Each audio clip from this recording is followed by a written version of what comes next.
Aleluia. Cumprimento os irmãos com a paz do Senhor, amém?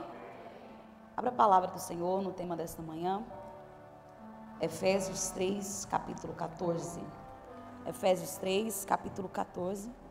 Quantos irmãos acham aqui? Eu quero agradecer a Deus a oportunidade de estar aqui, aos pastores desta igreja, aos amigos que eu já tenho aqui. Eu já venho aqui nesse lugar, não sei se 5 anos ou mais, e todas as vezes que eu venho eu me perco. E eu fico, Senhor, é possível até quando eu vou me perder? Porque eu passo aqui, mas eu não vejo a igreja. E o GPS mandou a gente ir lá para frente. E eu já sabendo um pouco do caminho, vi no GPS, só entrando em rua errada. Eu falei, nem o GPS eu estou acertando. Mas glória a Deus, o mistério é grande hoje lá. Deus é quem cuida de nós, amém? Efésios 3, 14, a palavra do Senhor diz assim: por causa disso me ponho de joelhos perante o Pai de nosso Senhor Jesus Cristo. Lá no capítulo 5, versículo 14, capítulo 5, versículo 14 ao 19, diz assim: pelo que diz, desperta, ó tu que dormes, levanta-te dentre os mortos, e Cristo te iluminará. Portanto, vede prudentemente como andais, não como insensatos, mas como sábios, aproveitando bem cada oportunidade, porque os dias são maus. Pelo que não sejais insensatos, mas entendei qual a vontade do Senhor. E não vos embriagueis com vinho, que leva à libertinagem, mas enchei-vos do Espírito de Deus, falando entre vós com salmos e hinos e cânticos espirituais, cantando e salmodiando ao Senhor no vosso coração. Amém. Podeis assentar. Se deixar um pouquinho de água aqui para mim, eu estou com a minha... Ontem nós estávamos ministrando, cheguei bem tarde, até os meninos comigo, tem um ali que está sem dormir. Só para molhar aqui a boca um pouco. Irmãos, nós vemos em muitas campanhas, em muitas manhãs com Deus, o tema sobre por essa causa eu me ponho de joelho. E quem é que nunca dentro de uma causa, dentro de uma situação, não se colocou de joelho perante o Senhor, não se prostrou perante o Senhor? Porque talvez pessoas que estão lá fora, quando entra numa situação difícil, mesmo sendo evangélico, mesmo sendo católico, mesmo independente da sua religião, clama a um Deus que tudo pode, que tudo faz.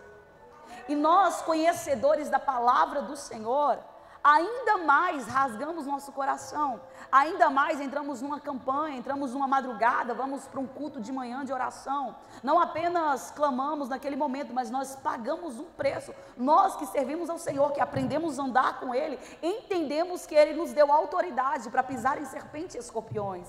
Nós entendemos que as nossas guerras e as nossas batalhas não é contra a carne, não é contra o sangue, mas contra principados e potestade.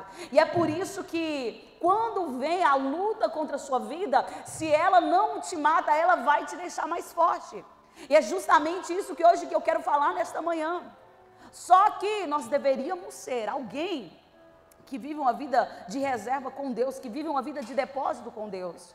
Porque orar ao Senhor, servir ao Senhor, não é clamar a Ele só quando estamos perante uma causa. Pagar um preço não deve ser só quando chega a enfermidade, quando chega os dias de guerra.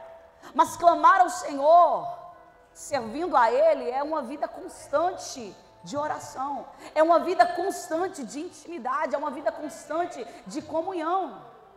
É assim como Samuel, que foi colocado dentro do templo, debaixo de um sacerdócio, e ainda criança, ele ouve a voz do Senhor. Samuel foi chamado para viver uma vida diferente, uma vida de separação. Desde criança ele aprende a ouvir a voz do Senhor e a dizer, eis-me aqui. Quando você diz eis-me aqui, já não vive mais você, mas Cristo vive em você. E o que é Cristo viver na sua vida? É você passar de deixar de viver a sua vontade e viver a vontade do Senhor. É você acordar e saber que hoje a direção é do Senhor. É você olhar à noite e falar assim, hoje à noite eu preferia ficar em casa. Mas você saber que tem aquele culto e que você precisa manter firme o seu relacionamento com Deus.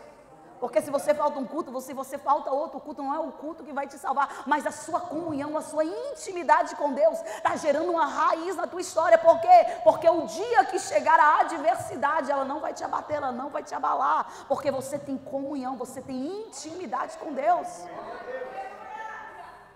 A oração, ela não deve ser apenas um recurso de última saída, de último instante. A oração na nossa vida, ela tem que ser diária. Vir para um culto como esse não tem que ser uma obrigação, não tem que ser uma coisa chata, mas tem que ser a alegria de você estar na presença do Senhor. Às vezes eu me torno até chata nos vídeos, repetindo e contando alguns testemunhos da minha vida.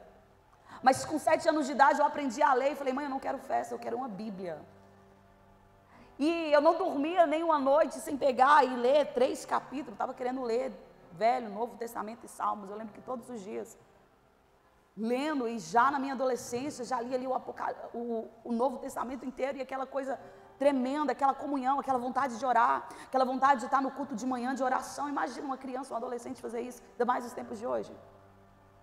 Mas eu entendo que tem pessoas que têm um chamado, e elas são atraídas por esse chamado. Tem lugar que você entra, que você olha e fala, aqui não me cabe, aqui não dá mais para mim. Você se sente um estranho, porque hoje você faz o quê? Fala, enchei-vos do Espírito, falando entre vós com salmos, hino, cânticos espirituais, cantando, salmodiando ao Senhor no vosso coração. Hoje você vive uma vida separada, entenda isso. Hoje tem lugar que não vai te caber mais.